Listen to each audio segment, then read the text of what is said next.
Hello dear students, good morning. Today we will start the economics plus 1 class topic 7 chapter employment, growth, informalization and other issues. Previous video में मैंने आपको GDP के बारे में explain किया था. What is GDP? GDP means gross domestic product. What is the definition of GDP? The sum of all final goods and services produced in a country over a given period of time. means कि country के अंदर, only country के अंदर 1 year में जो भी commodities goods produce की जाती हैं उन सबके टोटल वैल्यू को क्या कहते हैं? GDP, gross domestic product. if we want to find what we earn, what we pay for our imports and what we get from our exports, then it can find with net earning of our country. okay, what is net earning ये भी मैं आपको explain करती हूँ. okay, ये तो आपको clear होगा. what is imports and export? import means when we जब भी हम बाहर से कुछ भी फॉरेन कंट्री से अगर हम कुछ भी मंगवाते हैं, ठीक है, तो उसको हम क्या करते हैं? गिविंग करते हैं, ठीक है, रिसीव करते हैं. कुछ भी बाहर से मंगवाते हैं लाइक मशीनरीज हो गई इंडस्ट्रीज के लिए, इक्विपमेंट्स हो गई, टूल्स हो गई, ठीक है, तो वो क्या होते हैं? हमारे इंपोर्ट्स. मीन्स हम बाहर से इंपोर्ट्स कर रहे हैं, ठीक है. And what is export? Export क्या होते हैं? Means when we send goods machineries into another country. जब हम अपनी कंट्री से कोई भी प्रोडक्ट वगैरह, ठीक है, या फिर कोई भी गुड्स हैं या मशीनरीज वगैरह है, वो क्या है? अनदर कंट्रीज में सेंड करते हैं, वहां पे बेचते हैं, तो वो क्या होते हैं? एक्सपोर्ट. अगर हम ये फाइंड करना चाहते हैं कि हम अपने इंपोर्ट्स के लिए हमें क्या पे करना पड़ता है, ठीक है, अगर हम बाहर से कुछ भी मटेरियल मंगवाते हैं तो उसके लिए हमें कितनी पेमेंट करनी पड़ती है, और जो हम अपनी कंट्री से एक्सपोर्ट करते हैं मटेरियल फॉरेन कंट्रीज को, तो उससे हमें कितना जो रिटर्न में मिलता है, ठीक है, पेमेंट मिलती है रिटर्न में, तो उसका हम फाइंड कैसे कर सकते हैं? नेट अर्निंग के थ्रू. ठीक है, नेट अर्निंग क्या है? पॉजिटिव भी हो सकती है एंड नेगेटिव भी, और एंड बैलेंस में भी हो सकती है, ठीक है.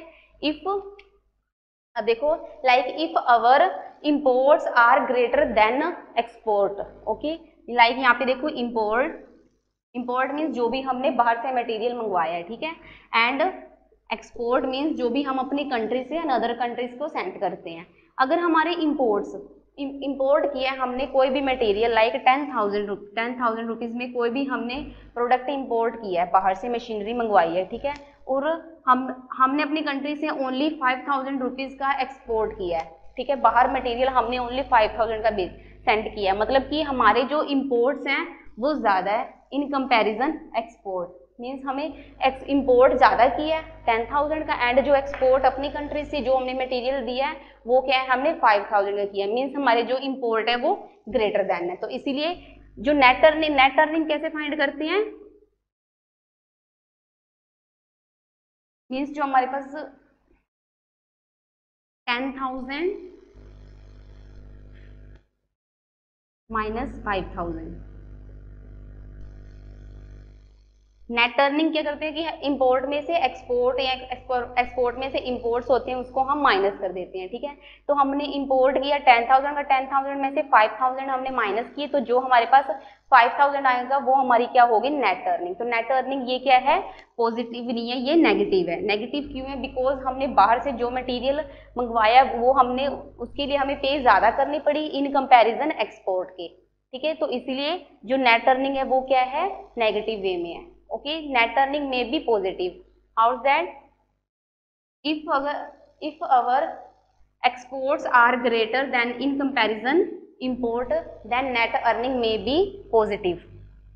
अगर हमने 5,000 रुपीज़ का इंपोर्ट किया बाहर से, कोई भी मटेरियल हमने 5,000 रुपीज़ का मंगवाया, एंड जो हमारे एक्सपोर्ट है अपनी कंट्री से हमने 10,000 रुपीज़ का मटेरियल अनदर फॉरेन कंट्रीज में सेंड किया है, तो ये क्या शो कर रहा है कि हमारे जो एक्सपोर्ट है वो क्या है? ज़्यादा है इन कंपैरिजन इंपोर्ट. तो जो नेट अर्निंग है वो हमारे पास नेट अर्निंग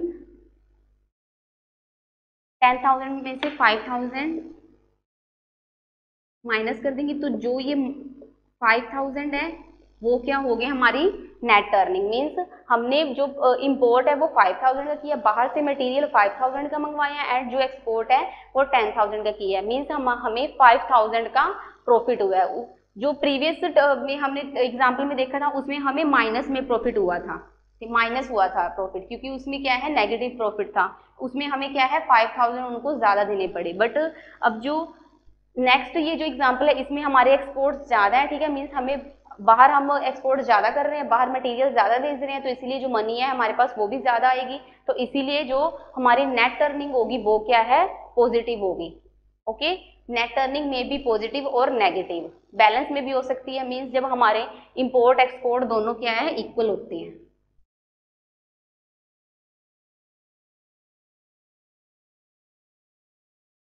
जो इंपोर्ट है वो भी हमने 10,000 का किया एंड जो एक्सपोर्ट है वो भी हमने 10,000 का किया, तो जो नेट अर्निंग है वो बैलेंस में भी हो सकती है, it may be positive, negative और बैलेंस। क्लियर है। नेक्स्ट टॉपिक है gross national product.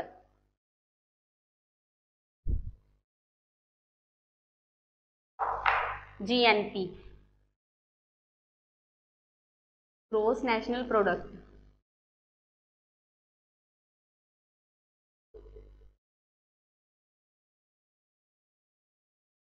What is the definition of GNP? The sum of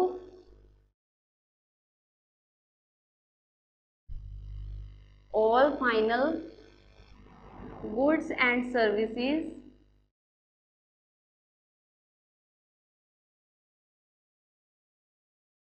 produced in a country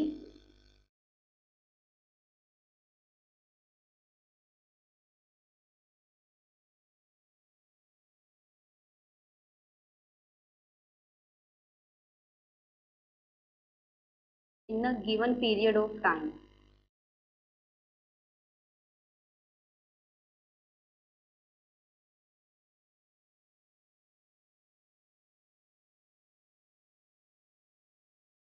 And we add the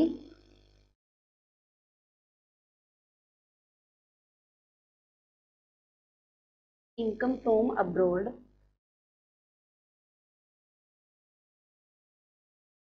by our resident. What is GNP? Gross national product. What is GDP? Gross domestic product. Domestic means only country के अंदर का area, and gross means total, product means goods, and national means national way पे, inside the country and outside the country. The sum of all final goods and services produced in a country in a given period of time, and we add the income from abroad by our resident, called gross national product. Gross national product में क्या होता है कि वो 1 year में जो भी country में गुड्स एंड सर्विसेज की प्रोडक्शन की गई है उन सबकी टोटल वैल्यू, ठीक है, प्लस अगर हमारी कंट्री का कोई भी रेजिडेंट है वो फॉरेन कंट्रीज की कंपनी में जो भी काम करता है तो 1 ईयर में जो भी इनकम वो अर्न करेगा उस इनकम को हम क्या है, ग्रोस नेशनल प्रोडक्ट में इंक्लूड कर देंगे। What is the formula of gross national product? GDP plus income from abroad।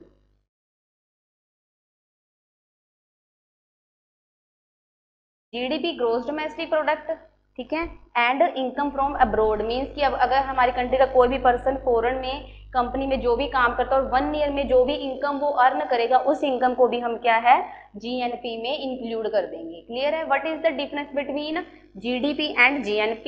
GDP में ओनली कंट्री के अंदर जो भी गुड्स एंड सर्विसेज प्रोड्यूस होती हैं उसकी टोटल वैल्यू को इंक्लूड करते हैं, एंड GNP में क्या करते हैं, हम GDP को इंक्लूड करते हैं, प्लस अगर इंडिया का कोई भी रेजिडेंट है वो फॉरेन कंट्रीज में जॉब करता है तो उस जो भी इनकम वो वहां से अर्न करेगा 1 ईयर में, ठीक है, तो उस इनकम को क्या है, इंक्लूड करते हैं, उसे कहते हैं GNP। क्लियर।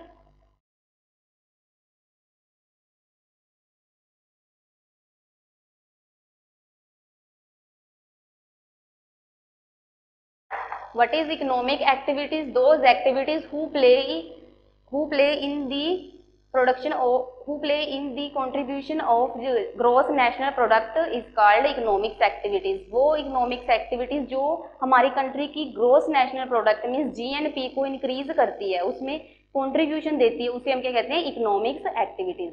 ठीक है।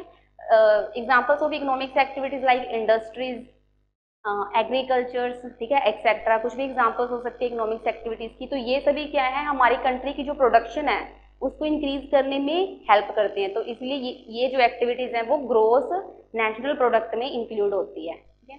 अब जो वर्कर्स हैं वो किस वर्कर्स हैं वो जॉब्स करते हैं, ठीक है, अपनी कैपेसिटी के अकॉर्डिंग, कोई हाई और कोई लो लेवल पे जॉब करता है, ठीक है। जो बहुत ज़्यादा इलिटरेट होते हैं, जो पढ़े लिखे नहीं होते, वो लो लेवल पे जॉब्स करते हैं, बट जो हाई एजुकेटेड होते हैं, पर्सन वेल एजुकेशन होती है उनके पास, वो क्या है, हाई लेवल पे अपनी एबिलिटी के अकॉर्डिंग जॉब करते हैं। बट हाई लेवल और लो लेवल दोनों टाइप्स के वर्कर्स को हम जो पर्सन जॉब्स करते हैं इनको क्या है, हम वर्कर्स कहते हैं। दीज आर कॉल्ड वर्कर्स, ठीक है।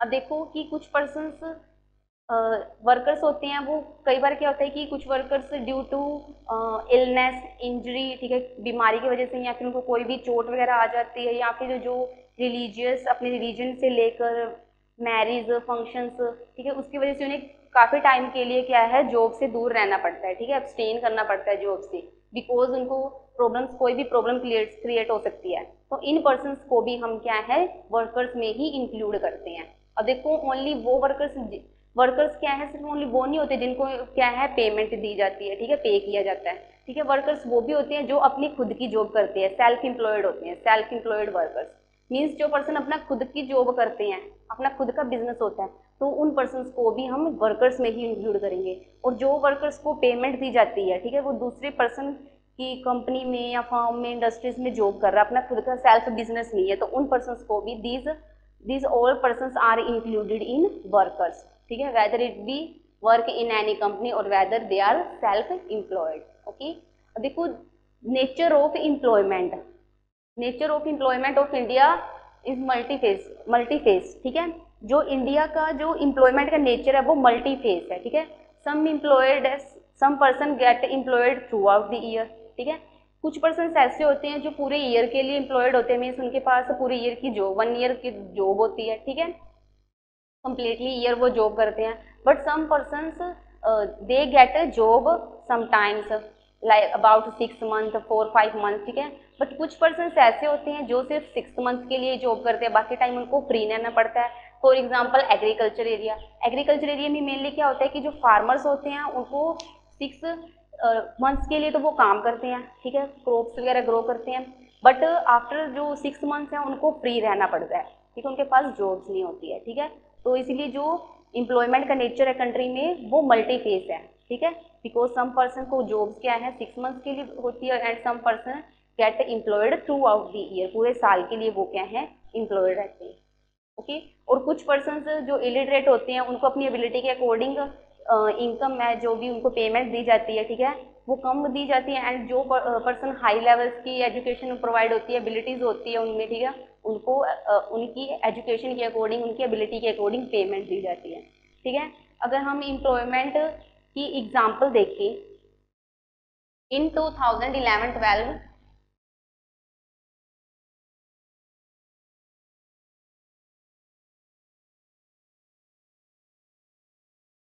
if we want to find the employment person in our countries, ठीक है, देन वी कैन, देखो मैं आपको एग्जांपल में एक्सप्लेन करूंगी। अब मैं आपको 2011-12 की एग्जांपल के अकॉर्डिंग एक्सप्लेन करती हूँ कि 2011-12 में 473 मिलियन वर्क फोर्स जॉब पे डिपेंड थी, वर्क फोर्स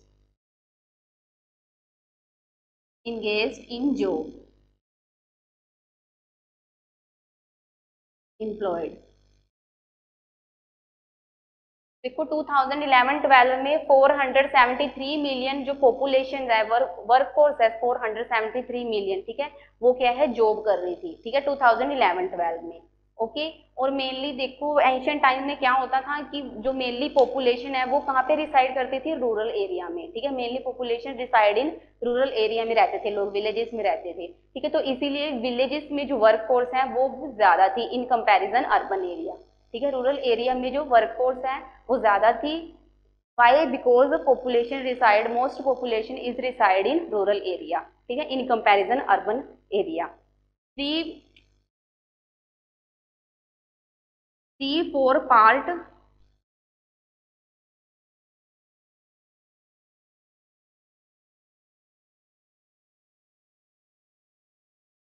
देखो जो 473 मिलियन जो वर्क फोर्स है उसमें से उसका जो 3-4 पार्ट है, 473 मिलियन वर्कर्स का जो 3-4 पार्ट है वो रूरल वर्कर्स थे, ठीक है। इसमें रूरल वर्कर्स कितने थे, 473 मिलियन में से 3/4 पार्ट है वो रूरल वर्कर्स थे। ठीक है। मेनली एंशियंट टाइम्स में क्या होता था कि जो मैन है, ठीक है, मैन है वो जॉब्स करते थे, लेडीज को जॉब्स करने की परमिशन नहीं होती थी, वो ओनली उनको घर का काम करने की लिए अलाउ किया हुआ था, वो घर का काम करती थी ओनली। ठीक है।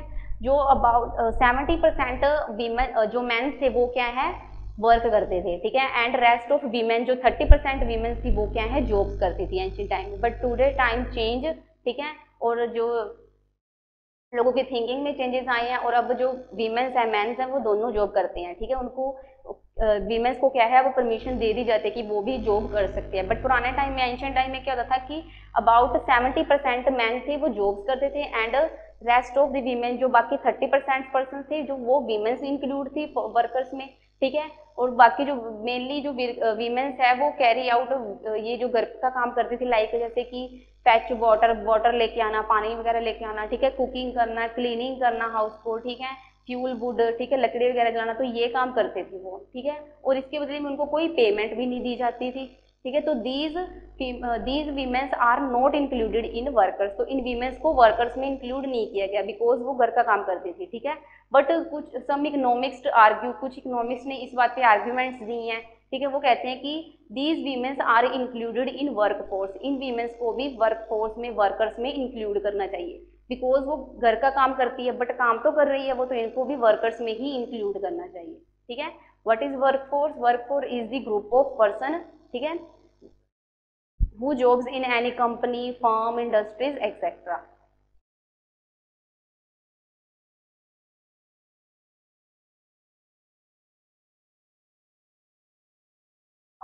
नेक्स्ट टॉपिक है participation of people in employment.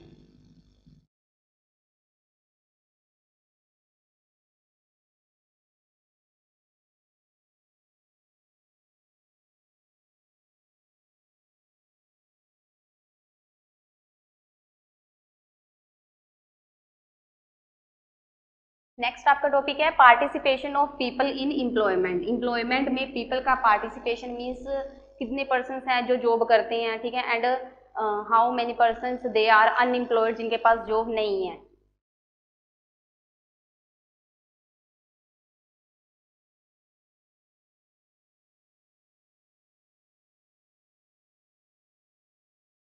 Worker population ratio,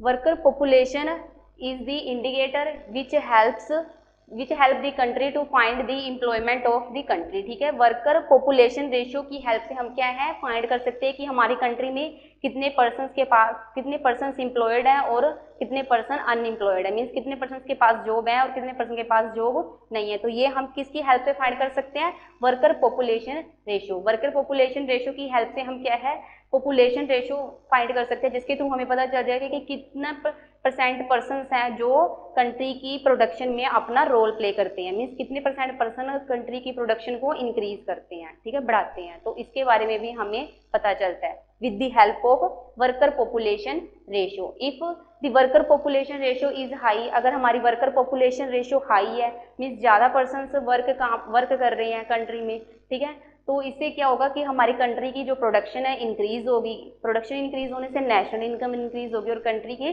development होगी। ठीक है। और अगर हमारी if the worker population ratio is low, अगर कंट्री की वर्कर पॉपुलेशन रेशियो कम है, ठीक है, मीन्स कि जो मोस्टली पर्सन हैं वो इकोनॉमिक्स एक्टिविटीज में इंगेज नहीं है, मीन्स बहुत ज़्यादा पर्सन ऐसे हैं जो इकोनॉमिक्स एक्टिविटीज मीन्स कोई काम नहीं कर रहे हैं, वो फ्री है। ठीक है। और उनके लिए गवर्नमेंट क्या, अगर गवर्नमेंट को वर्कर पॉपुलेशन रेशियो से ये पता, इसके बारे में पता चलेगा कि कितने पर्सन एम्प्लॉयड है और अनएम्प्लॉयमेंट है, तो गवर्नमेंट इसके लिए स्टेप्स लेती है। क्लियर है। वर्कर पॉपुलेशन रेशियो होती क्या है कि पूरी कंट्री की जो भी पॉपुलेशन है, ठीक है, उसमें से कितनी पॉपुलेशन वर्क कर रही है, ठीक है, whether it be man and women. अब देखो ये हमने जो प्रीवियस क्लासेस 10th क्लास में, 9th क्लास में ये रीड किया है कि व्हाट इज पॉपुलेशन। पॉपुलेशन क्या होती है, what is mean by population.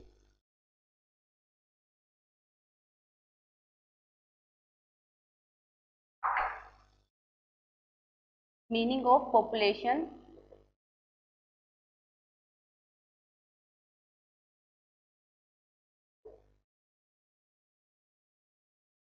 The total number of people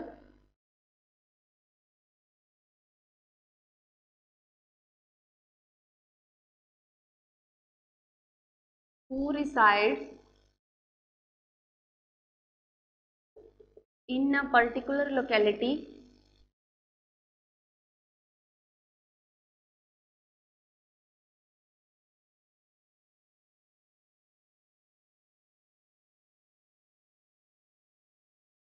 in a particular point of time.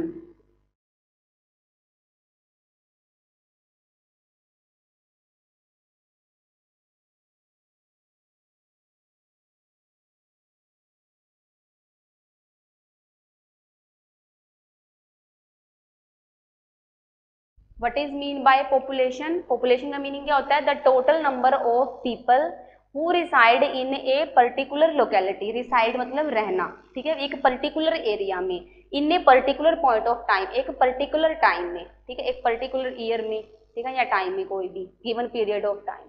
Means कि जब टोटल नंबर ऑफ पर्सन एक पर्टिकुलर एरिया में पर्टिकुलर टाइम में जो पर्सन का ग्रुप है जो रिसाइड कर रहा है एक एरिया में, ठीक है, उसे हम क्या कहते हैं? पॉपुलेशन. 1 ईयर में अगर ग्रुप ऑफ पर्सन्स हैं वो एक पर्टिकुलर लोकेलिटी में रह रहे हैं, रिसाइड कर रहे हैं, ठीक है, वहाँ पे अपनी लाइफ को सर्वाइव कर रहे हैं, then this is called population. ठीक है, those persons are called population. तो इस पर्सन को हम क्या कहते हैं? पॉपुलेशन. ठीक है. वर्कर पॉपुलेशन रेशियो हम कैसे फाइंड कर सकते हैं? Worker population ratio is find with the help of population. और वो कैसे फाइंड करनी है? मैं आपको फॉर्मूला बता देती हूँ. Worker population ratio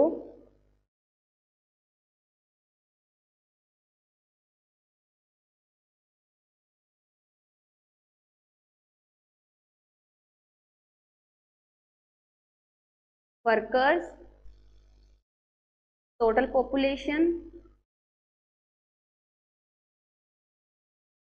multiply 100. If we want to find the worker population ratio in India, then it can find workers, find with the help of formula workers, जो भी वर्कर्स हैं इंडिया में, ठीक है, divide by total population. India की जो total population को divide कर दो वर्कर्स के साथ, ठीक है, उसके बाद उसको मल्टीप्लाई करना है 100 के साथ और आपके पास क्या है? वर्कर पॉपुलेशन रेशियो आ जाएगी.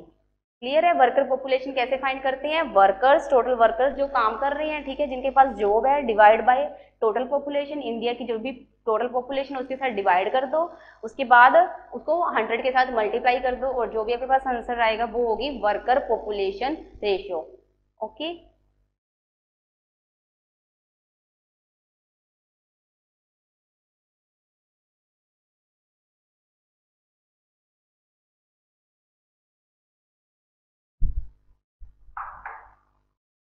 अब देखो, टेबल की हेल्प से हम वर्कर पॉपुलेशन रेशियो को फाइंड कर सकते हैं. मैं आपको टेबल की एग्जांपल दूंगी. Worker population ratio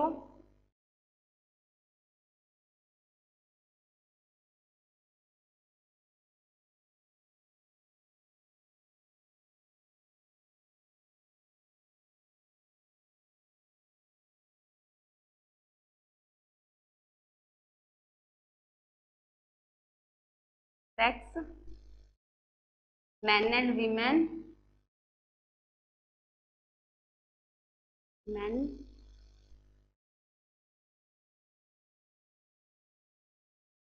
women and total.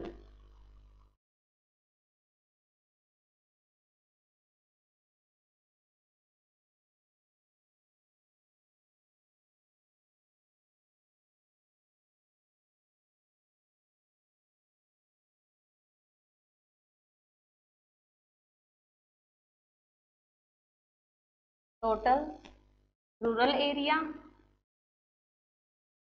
Urban. अब देखो, ये जो टेबल है इसमें आपको क्या शो करेंगे? वर्कर पॉपुलेशन रेशियो कैसे फाइंड करते हैं, ठीक है. जस्ट एग्जांपल दिया आपको. यहाँ पे सेक्स में हमने मेन एंड वीमेन इन दोनों का टोटल, और यहाँ पे रूरल एरिया में कितनी वर्क फोर्स काम कर रही है एंड अर्बन एरिया में कितने लोग काम कर रहे हैं, उनका टोटल. ठीक है. फॉर एग्जाम्पल देखो, अर्बन एरिया में जो मेन है 54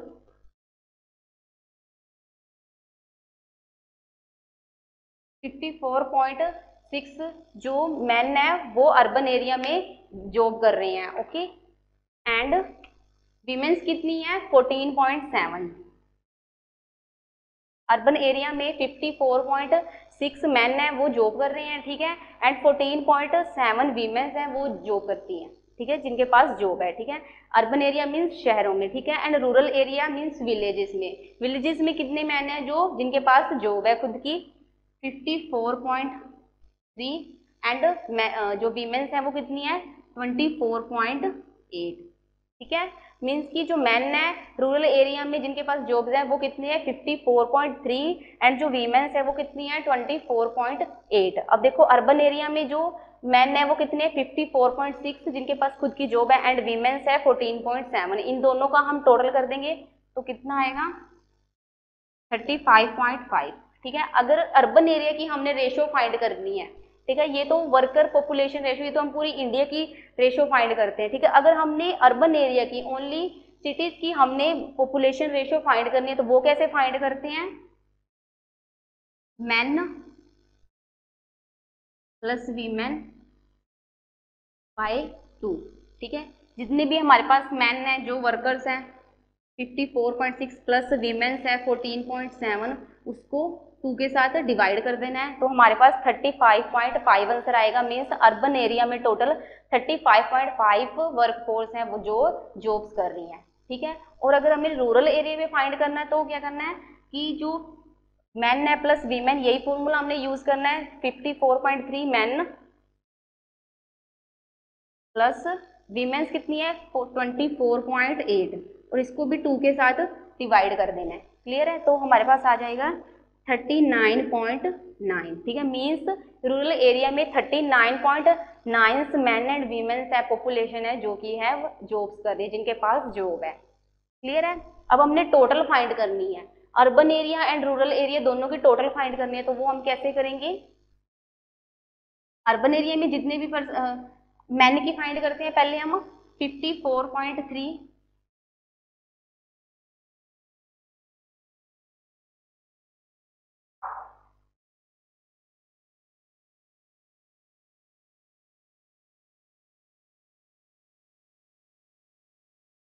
रूरल प्लस अर्बन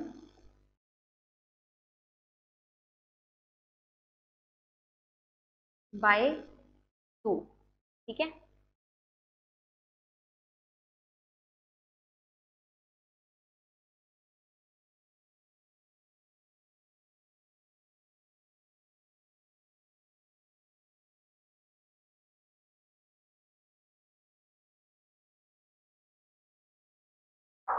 अब देखो टोटल अगर हमने फाइंड करनी है तो रूरल एरिया में जितने भी मैन वर्क काम कर रहे हैं और अर्बन एरिया में जिनके पास जॉब्स हैं इन दोनों को प्लस कर देंगे और उसके बाद 2 के साथ डिवाइड करेंगे तो हमारे पास टोटल जो मैन है कंट्रीज में, ठीक है, उनकी वर्क हमें पता चल जाएगा कि कितने वर्कर्स है जो वो जॉब्स कर रहे हैं। रूरल एरिया में 54.3 प्लस अर्बन एरिया में 54.6 मैन है जो जॉब्स कर रहे हैं बाय 2, इन दोनों को प्लस करेंगे 9, 8, 10 108.9 बाय 2 और जब इसको 2 के साथ डिवाइड करेंगे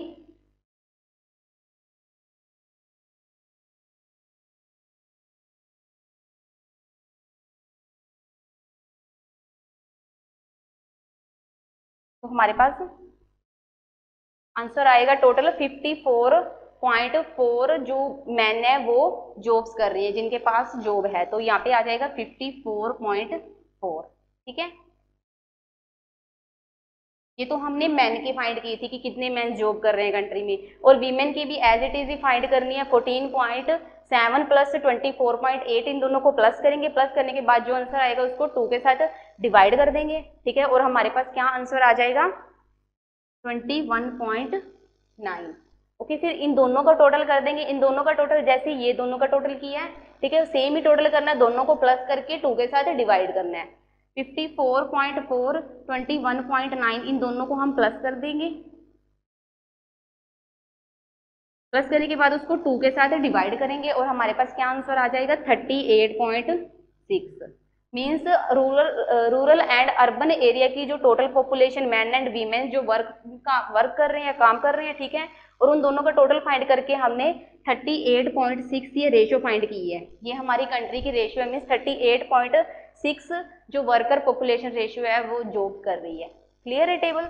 अब देखो इसमें हमने रूरल अगर और अर्बन एरिया की अगर हम देखें तो रूरल एरिया में 39.9 जो वर्क फोर्स है जॉब कर रही है, ठीक है, जबकि अर्बन एरिया में 35.5 है, ठीक है, मीन्स की रूरल एरिया में ज्यादा लोग काम कर रही हैं इन कंपैरिजन अर्बन एरिया, ठीक है।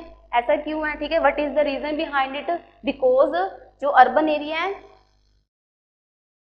वहाँ पे लोगों के पास बहुत अपॉर्चुनिटीज होती हैं। अर्बन एरिया में मेनली जो लोग होते हैं वो वेल एजुकेटेड होते हैं, रिच होते हैं, ठीक है, कॉलेजेस जाते हैं, स्कूल्स ज्वाइन करते हैं, ठीक है, स्कूल जाते हैं, कॉलेजेस जाते हैं, ठीक है, इंस्टीट्यूशंस वगैरह में जाते हैं, ठीक है, तो वो वहाँ पे इतनी जॉब्स वगैरह नहीं करते, वो अपनी स्टडी पे मेनली फोकस करते हैं, ठीक है।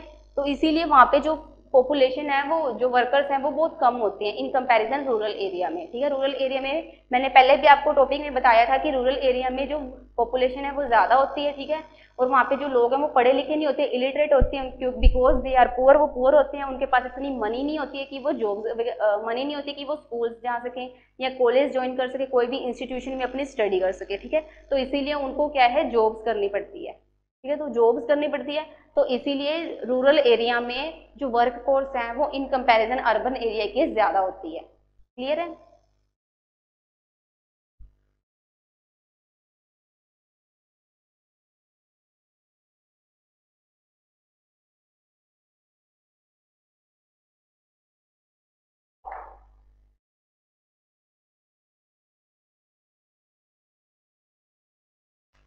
और कई बार क्या होता है कि रूरल एरिया में जो लोग होते हैं वो बहुत ज़्यादा पुअर होते हैं, ठीक है, और वो इसीलिए उनकी जो मेनली कुछ पर्सन रूरल एरिया में विलेजेस में जो लोग हैं वो सुपरस्टिशियस पे बिलीव करते हैं, अंधविश्वासी होते हैं, तो उनको पता नहीं है कि हमें अपने बच्चों को पढ़ाना चाहिए, स्टडी उनको वेल एजुकेशन प्रोवाइड करवानी चाहिए, ठीक है। तो इसीलिए वो क्या करते हैं कि बच्चों को ज़्यादा पढ़ाते नहीं है, because they believed in superstitious, ठीक है, सुपरस्टिशियस पे बिलीव रखते हैं, ओके। तो इसीलिए जो रूरल एरिया के पर्सन हैं उनको जॉब्स करनी पड़ती है, ठीक है। कई बार क्या होता है कि रूरल एरिया में इंडस्ट्रीज वगैरह नहीं होती है, ठीक है, तो इसीलिए लोगों को जॉब्स करने के लिए अर्बन एरिया में जाना पड़ता है, ठीक है, from one place to another place उनको जाना पड़ता है जॉब्स के लिए।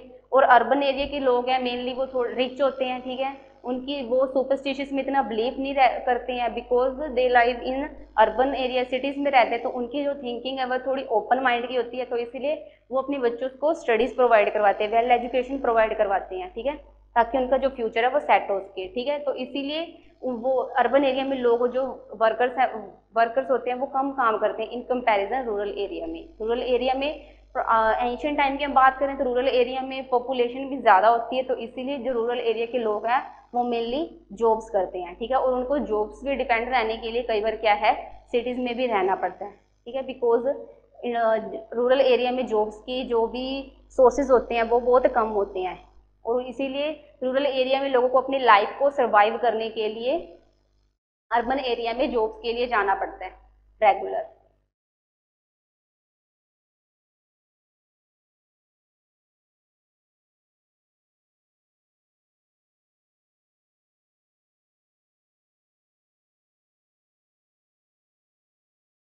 देखो जो टेबल मैंने अभी आपको एक्सप्लेन किया है, ठीक है, उस टेबल में आपको उन्होंने पॉपुलेशन नहीं दी हुई, टोटल पॉपुलेशन की है, जस्ट अपनी तरफ से उन्होंने डाटा मेंशन किया था।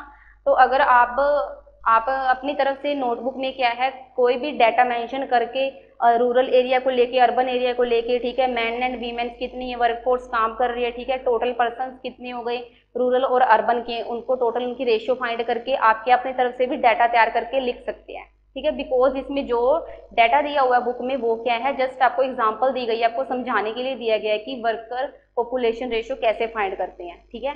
वर्कर पॉपुलेशन रेशियो हम वर्कर्स टोटल पॉपुलेशन उसको मल्टीप्लाई करेंगे 100 साथ, बट जो ये टेबल मैंने अभी आपको करवाया है इसमें हमें एग्जैक्ट पॉपुलेशन बताई नहीं हुई कि इंडिया में कितनी पॉपुलेशन है, ठीक है, तो इसीलिए हमें इसको ऐसे फाइंड करना पड़ेगा, पहले अर्बन एरिया की फिर रूरल एरिया की रेशियो और फिर इन दोनों का टोटल करके रेशियो फाइंड करेंगे, टोटल इंडिया में जो वर्कर पॉपुलेशन रेशियो है वो कितनी है। क्लियर है।